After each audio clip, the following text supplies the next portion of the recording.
अस्सलाम वालेकुम जी, मेरा नाम है अरसलान शानी। आज जो खबरें हैं वो दो तो सियासत के लिहाज से है और एक है बैरूनी सियासत के लिहाज से। दो अंदरूनी और दो एक बैरूनी सियासत के लिहाज से हैं। पहली खबर है जी, बिलावल भुट्टो जरदारी हैं जो शंघाई ताउन के लिए गोवा जा चुके हैं, जाने वाले हैं और वहां पर नो एंट्री के जो बैनर सज चुके हैं भारत में। और अगली खबर है पीटीआई को कल के जो लॉन्ग मार्च है बहुत अहम उसमें रिकॉर्ड एक बना वो आपके सामने बताएंगे। इलेक्शन के मुज़ाकरात पाकिस्तान तहरीक इंसाफ और पीडीएम के दरमियान जारी है, उसका आज लास्ट डे है, वो भी आपको बताएंगे वो उसके अंदर क्या होने जा रहा है। जो पहली खबर आपके सामने डिस्कस करते हैं और आपको बताते हैं। बिलावल भुट्टो जरदारी जा रहे हैं शंघाई ताउन गोवा में, वहां पर बाकायदा तौर पर एक शंघाई ताउन के हवाले से एशिया के जितने ममालिक है वहां पर मीटिंग होती है। 2-3 साल के बाद वहां पर इकट्ठे होते हैं और अपने अपने दोस्ती के जो हाथ है वो बढ़ाते हैं। इस खबर को कन्फर्म किया दी न्यूज इंडिया ने। वहां पर जो बिलावल भुट्टो जरदारी है वहां पर जो भारत में गोवा में पूरे भारत में नो एंट्री का ऑप्शन और बैनर सज चुके हैं, नो एंट्री का ऑप्शन दे दिया पाकिस्तान के लिए। और भारत गवर्नमेंट है उसके लिए बहुत बड़ा ऑप्शन है और सवालिया निशान है, वो इसको कैसे कवर करेगी। एक तो भारत ने हर सूरत भारत के अंदर शंघाई ताउन का जो इजलास होने जा रहा है उसको सजाना है, बनाना है और इसको मुनक्कद करना है, हर सूरत कामयाब करना है। और दूसरी जानब हर सूरत बिलावल ने भी वहां पर जाना है। तो ये भारत की जो गवर्नमेंट उसके लिए बहुत बड़ा सवालिया निशान है, वो इसको किस तरह के कवर करेगी, क्योंकि वहां पर इस तरह के मुज़ाकरात और इस तरह के अजलास और मीटिंग और इस तरह के जो बड़े बड़े तामुन होते हैं वो नहीं होते, जहाँ पर जो अवाम है अपनी जलसियाँ जुलूस या वहाँ पर रैलियाँ या एहतजाज करे तो वो नहीं वहाँ पर किए जाते। वहाँ पर ये जो हालात है वो इसको कैंसिल किया जाता है।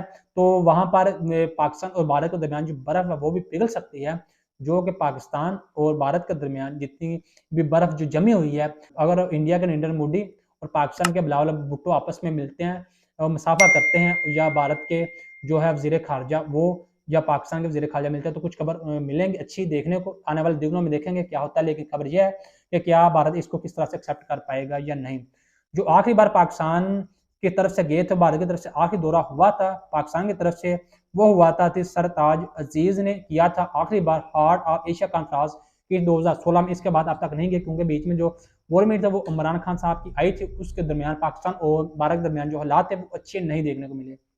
पीटीआई ने जो कल रैली निकाली है लाहौर में, उसका बाकायदा तौर पर एक बहुत बड़ा रिकॉर्ड बना है। इसको बाकायदा तौर पर मेंशन किया है जो सोशल मीडिया उसने, और बाकायदा तौर पर इमरान रियाज ने, इसके अलावा जितने भी और बड़े बड़े तजियाकार उन्होंने खबर किया है और बताया है कि जो दूसरे मीडिया उनके ऊपर तो पाबंदी है कि इमरान खान का जो जलसा जुलूस तकरीर दिखाने में, लेकिन सोशल मीडिया के ऊपर ये इतना बड़ा रिकॉर्ड बना है और जो लोग वहाँ पर कवर करने वाले थे और देखने वाले थे उन्होंने कहा है कि जो पीटीआई का जो कल वाला जो लॉन्ग मार्च था, ये जो रैली थी ये सबसे बड़ी रैली थी। इसको जो सबर किया गया है, एक्सेप्ट किया गया है बाकायदा तौर पर।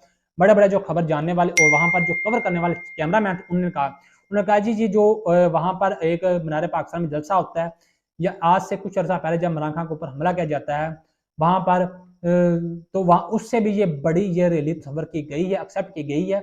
लेकिन बदकिस्मती से इमरान खान के ऊपर ये बैन है कि वो इमरान खान साहब सोशल मीडिया के ऊपर तो देख सकते हैं, लेकिन जो नेशनल मीडिया पाकिस्तान को उसको ऊपर दिखा नहीं सकते, उसको ऊपर पाबंदी है। लेकिन इलेक्शन के हवाले से मुज़ाकरात है वो जो है वो आज का आखिरी दिन है, उसके हवाले जो खबर निकल कर बाहर आने वाली है वो ये आने वाली है। मुज़ाकरात का यह तीसरा और आखिरी दिन है और इसके हवाले से जो खबर है वो ये है कि जो खबर है वो ये है सारी की मुकम्मल। जो नून लीग पीडीएम वो चाहते हैं कि हमें मौका दिया जाए, जो है हमने बजट पेश करना है। और जो लास्ट डेट है वो 15 डेट है इलेक्शन की, इस मई की 15 की, क्योंकि election supreme court of Pakistan ने इसके हवाले से लास्ट डेट दी हुई है। तो इसके हवाले से जो खबर है वो ये है कि जो अंदर की खबर है वो ये है, एक बार जो पीडीएम है वो ये 15 मई के जो टाइम है वो निकालना चाहती है कि आप मुज़ाकरात की मेज़ पर एक बार टाइम आ जाए। लेकिन जब 15 मई गुजर जाएगी, बजट पेश हो जाएगा, तो हम उस वक्त ये कहेंगे कि हम फिर नहीं कर रहे, हम अपना जो ये रवैया है 4 सालों वालों 5 सालों वालों वहीं रखेंगे, हम एक साथ इलेक्शन होने के देखने को मिलेंगे। यानी कि वो जो रवैया वो यही रहेगा कि एक बार फिर जो पीडीएम है पीटीआई को चकमा देने वाली है। जो पीटीआई है जो इमरान खान उसने बहुत बड़ा स्टैंड लिया और बाकायदा तौर पर कहा अगर आप लोग नहीं मानते और नहीं कहते 14 मई से पहले पर आप इलेक्शन मुलतवी का नहीं कहते और असम्बलियां डिसॉल्व नहीं करते, तो फिर हम सुप्रीम कोर्ट ऑफ पाकिस्तान को कहेंगे कि आप हमें 14 मई के दिन या 15 मई के बाद हमें इलेक्शन दें। हम पंजाब और केपी के में सीधी सीधी बात, हम इलेक्शन लड़ना जा रहे हैं। तो इसके बाद अगर गवर्नमेंट और जुदा पीडीएम और पीडीए के दरमियान मुज़ाकरात खरा नहीं होते तो जो पीडीएम है और जुदा गवर्नमेंट है नून लीग की, उसके ऊपर बहुत बड़ा बैन लग सकता है और जो वज़ीर-ए-आज़म शहबाज शरीफ साहब है वो नाअहल भी हो सकता है, तो इन्हें अदालत भी उनके ऊपर लग सकती है। तो ये तो देखना पड़ेगा। अगर तो मुज़ाकरात आज कामयाब हो जाते हैं तो ये जो खबर है ये तो कन्फर्म हो जाएगी। तो असम्बली 15 जनवरी पे डिसॉल्व हो जाएंगे। जो उनके पास पेपर होगा वो पीडीए को थमा देंगे, वो जाकर सुप्रीम कोर्ट ऑफ पाकिस्तान में जमा करवाएंगे। ये वो कह रहे हैं हम 15 मई से पहले असम्बलियाँ हैं वो पूरे मुल्क की डिसॉल्व कर देंगे और इलेक्शन की तरफ चले जाएंगे। तो अगर वो नहीं करते तो इसके ऊपर जो नून लीग की जो हुकूमत है उसके ऊपर है जो तौहीन अदालत या इसके अलावा और कई किस्म से उसके ऊपर तलवार लटक सकती है। तो आने वाले दिनों में देखेंगे इसके ऊपर क्या कुछ नया देखने को मिलता है। आपका दोस्त अरसलान आपसे जा चाहता मैं फिर मिलूंगा। अल्लाह हाफिज़।